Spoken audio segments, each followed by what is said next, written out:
Okay, the next part you need to do when you're putting your piece together is to set it down on a horizontal surface and figure out where you're going to place everything. We've got two shapes here that I've wrapped the leaves around. This shape here is our total base. This is another base that's going to be added onto it for interest and depth. Going to kind of cover up where I didn't cover on the first underneath, and then this is a third piece that will sit across from here.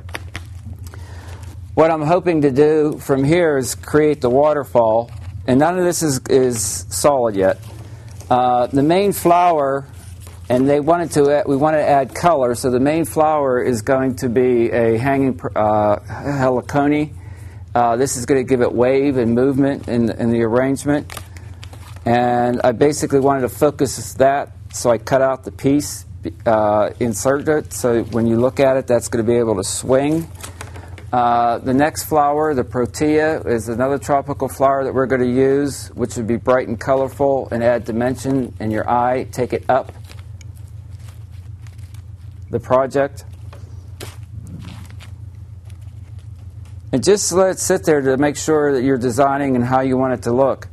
The next piece we have, I'm going to put in there, is some extra lines and some bamboo to really strengthen that horizontal look, because we're trying to keep a vertical look, because we're trying to keep a very skinny, narrow piece here. So I'm laying these down to make sure that it's going to look the way I'm visualizing it, and it's carrying my concept through.